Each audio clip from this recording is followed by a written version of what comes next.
Morning all, I have stopped for a cup of tea. Because I am incorrigibly English.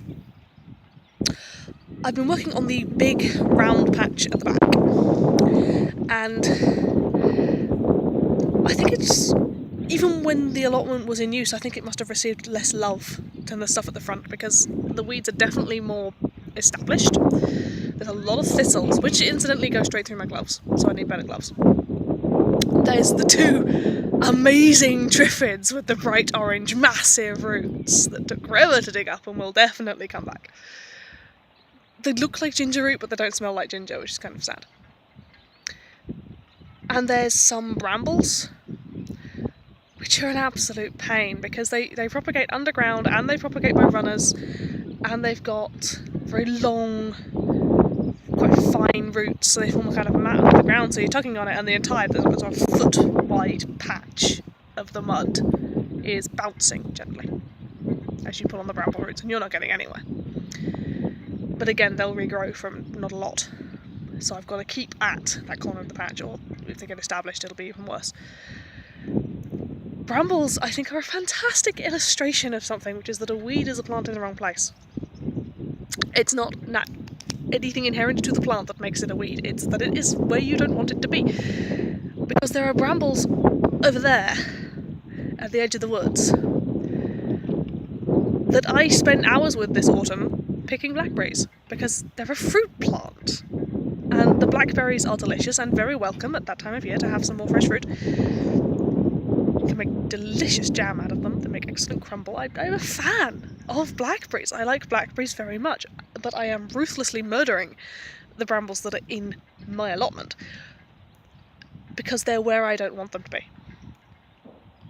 And this is the time of year to do that. Everything is dormant. There's a couple of things still growing. There are cabbages still growing. There are leeks quite happily still in the ground.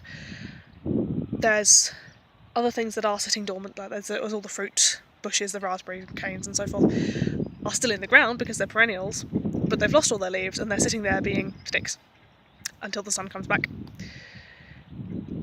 And so this is the perfect time, while the weeds are also less lively, to start pulling them out and making the land ready for something new to go in. It is 4 days past the winter solstice. It is about 3 in the afternoon, and almost the entire allotment now is in shadow. The sun's just dipping behind the trees over there. I am sitting in full sunlight. You wouldn't know, but I am. Which is why nothing is growing. Because there's just not enough sunlight, and when you rely on photosynthesis for your food, when this is as high as the sun is at 3 PM, you don't do a lot of growing.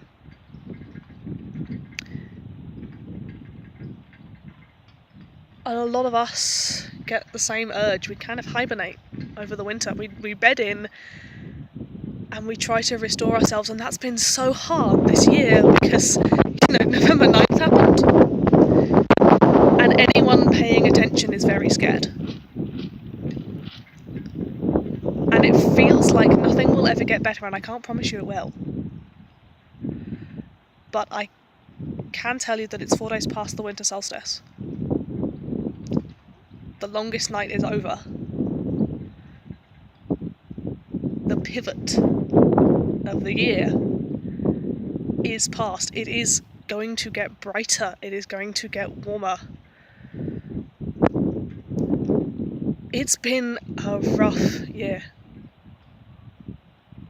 but it is almost over. The sun's going to come back,